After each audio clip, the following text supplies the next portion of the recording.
আমরা প্রতিনিয়ত ওই চেম্বারে সিওপিডির রুগী পেয়ে থাকি। যখন একটা রুগীকে বলি যে আপনার সিওপিডি হয়েছে, সে একটু ভয় পায়, সে একটু হতভম্ব হয়ে যায় যে সিওপিডি, তাহলে এটা কি আর ভালো হবে না? রুগীতে একটু ভয় পায়।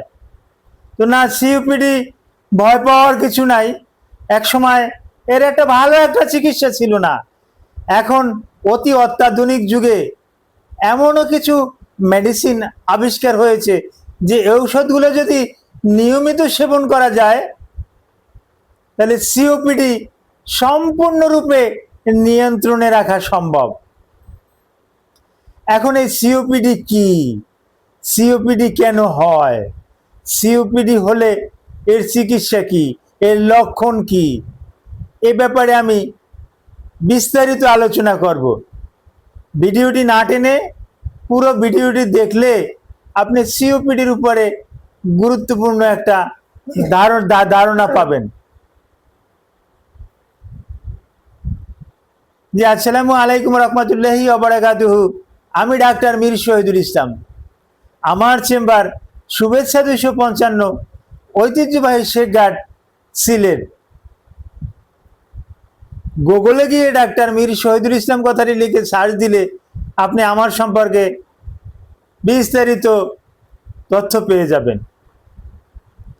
দর্শক শ্রোতা, আলোচনা করব সিওপিডির উপর। সিওপিডি এর ফুল মিনিং হলো ক্রনিক অবস্ট্রাটিক পালমোনারি ডিজিজ। নামের সাথে কিন্তু মিল আছে। অবস্ট্রাটিক পালমোনারি ডিজিজ মানে ওখানে কিন্তু বাধা আছে। এবং এটা কোথায় হয়? এটা লাঞ্চে হয়। এবং এটা কিন্তু বিলাটেরিয়াল। হ্যাঁ, এটা বিলাটেরিয়াল। আর এটাকে কিন্তু আমরা ওই এম্পাইসিমা বলি। এম্পাইসিমার বাংলা অর্থ ইংরেজি অর্থ অ্যালভিউলি, অর্থাৎ লাঞ্চের ভিতরে কিছু অ্যালভিউলাস আছে, ওই অ্যালভিউলাসগুলো ফুলে যায়। ফুলে যাওয়ার পরিপ্রেক্ষিতে ওখানে অক্সিজেন প্রবেশ করতে পারে না। আর অক্সিজেন প্রবেশ করতে না পারলে ওখানে হুইসিং হয়, ওখানে শব্দ হয়, বাঁশির মতো শব্দ হয়, অর্থাৎ বুকের ভিতরে ঘ্যানর ঘ্যানর হুপ হুপ এরকমের শব্দ হয়, যেটা আমরা স্টেথোস্কোপের মাধ্যমে বুঝি। এবং যে ভুক্তভোগী রুগী যার হয়েছে সেও কিন্তু বোঝে যে ওই সিওপিডিটা কি। তবে সে তার ধারণা যে সে বলবে এটা তো অ্যাজমা, বা অ্যাজমা আলাদা জিনিস, বলবে ব্রঙ্কাইটিস বা এটা অন্য রকমের কিছু। তো হ্যাঁ, শ্বাসনালীর ভিতরে যত কষ্টদায়ক রোগ আছে তার ভিতরে কিন্তু সেকেন্ড পজিশনে পড়ছে সিওপিডি। এটা সম্পূর্ণরূপে ভালো করা সম্ভব না, কিন্তু সম্পূর্ণরূপে অর্থাৎ 100% নিরাময় রাখা কিন্তু সম্ভব। কিছু ওষুধ খেলেই এটাকে নিরাময় রাখা যায়। এখন এই রোগের লক্ষণ কি? এই রোগের লক্ষণ কি? লক্ষণগুলোর ভিতরে শরীরের টেম্পারেচার একটু বেশি থাকে, দিনের বেলা ভালো থাকে, রাতের বেলায় তার কাশিটা বেড়ে যায়, কাশতে কাশতে একটা সময় দম বন্ধ হয়ে যায়, কিন্তু কফ আসে না। চেষ্টা করে যে একটু কফটা বাহির হয়ে যাও, কিন্তু কফ আসে না। এই থোড়াচিরি বুকের নিচে প্রচন্ড বেদনা করে কাশতে কাশতে।